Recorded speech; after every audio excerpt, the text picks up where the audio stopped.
গোরা এলাকে খুব অপমান করতে থাকে আর বলে, আপনি আপনার শর্ত হেরে গেছেন। আপনি আমাকে যে চ্যালেঞ্জ দিয়েছিলেন সেটা আপনি হেরে গেছেন। এখন আমার কথা মতো আপনি রেজিগনেশন লেটার দিয়ে এখান থেকে চলে যাবেন। মৈনাক বলে, গোরা কেন এসব বলছিস? উনি তো অনেক চেষ্টা করেছেন, তুই একটু শান্ত হ। গোরা বলে, কোনো শান্ত হওয়ার কথা নয়। উনি আমাকে বলেছিলেন যে ওনার শর্ত মতো উনি যদি সাকসেস না হন তাহলে উনি রেজিগনেশন লেটার দিয়ে এখান থেকে চলে যাবেন আর চাকরিটা ছেড়ে দেবেন। গোরার দাদু আর গোরার বাবা গোরাকে অনেক বোঝানোর চেষ্টা করে, কিন্তু গোরা কারোর কোনো কথা শোনে না। এরই মধ্যে এলা বলে, আমি আমার কথা রাখতে পারিনি, আমি এখান থেকে চলে যাব। এরপর এলা গোরার থেকে রেজিগনেশন লেটারটা নিয়ে নেয়। এরই মধ্যে মৈনাকের বোন বলে, অনেক তো কথা বলছি রে এলা, কি সব হাওয়া ফুস হয়ে গেল তাই না? তোমাদের মতো আনকালচার মেয়েদের না এটাই হয়। মৈনাক নিজের বোনকে শান্ত করার চেষ্টা করে, কিন্তু মৈনাকের বোন চুপ থাকে না। এরই মধ্যে গোরাদের এক্সপেন্সিভ একটি হার চুরি হয়ে যায়।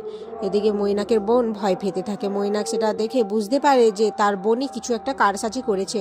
গোরা বলে, সিসিটিভি ফুটেজ দেখলেই তো সমস্ত কিছু ক্লিয়ার হয়ে যায়।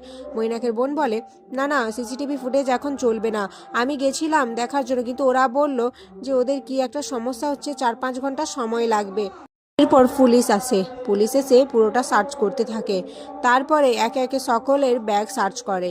এরপর মৈনাকের বোন বলে, এই এলা বোসের বাড়ির লোকেদেরও ব্যাগ সার্চ করতে হবে। এরপর সকলেরই ব্যাগ সার্চ করে, এলারও ব্যাগ সার্চ করে, কিন্তু কিছুই পায় না। তারপরে এলার মায়ের ব্যাগ সার্চ করলে তখনই সেই গয়নাটা পেয়ে যায়। এলার মা ভয় পেয়ে যায় আর বলে, না না, আমি চুরি করিনি, বিশ্বাস করুন আমি চুরি করিনি, আমি এই গয়নাটা নেইনি। এরা বলে, আমার মা এসব কিছুই করেনি। সিসিটিভি ফুটেজ না আসা পর্যন্ত আমি এখান থেকে যাব না। সিসিটিভিতেই আসল সত্যিটা রয়েছে। কিন্তু মৈনাকের বোন এলাকে আর এলার পরিবারকে খুবই অপমান করতে থাকে। মৈনাক তার বোনকে এক সাইডে নিয়ে গিয়ে বলে, এই তুই এইসব করছিস না, দেখ তোকে কিন্তু আমি ভালো মতোই চিনি, কেন করছিস এসব? এলা তোর কি ক্ষতি করেছে? তুই কেন ওর প্রতি এভাবে মিথ্যে অ্যালিগেশন আনার চেষ্টা করছিস? এদিকে এলা বলে, আমি প্রমাণ করে দেব আমার মা নির্দোষ, আমার মা কোনো অন্যায় করেনি। এলার মা বলে, দেখুন আমরা জানি আমাদের সামর্থ্য কতটা, বিশ্বাস করুন আমি কিছু করিনি। হয়তো আমরা এখান থেকে বেরিয়ে চলে যাব, কিন্তু দয়া করে এভাবে দুর্নাম দেবেন না আমাদের। গোরা বলে, অনেক হয়েছে, আর কোনো কথা নয়, আপনাকে এখনই পুলিশ অ্যারেস্ট করবে। এরপর এলাকে পুলিশ অ্যারেস্ট করে। আগামী পর্বে দেখা যায় গোরা সিসিটিভি ফুটেজে দেখতে পায় মৈনাকের বোন এলার মায়ের ব্যাগে গয়নাটা রেখে দিয়েছে। এলার কথাগুলো গোরা ভাবতে থাকে, এলা বলেছিল সিসিটিভি ফুটেজে এই সমস্ত কিছু প্রমাণ রয়েছে।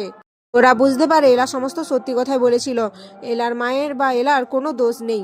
গোরা এলাকে বাঁচানোর জন্য পুলিশ স্টেশনে যায়। এর এখানেই আজকের পর্ব শেষ হয়ে যায়।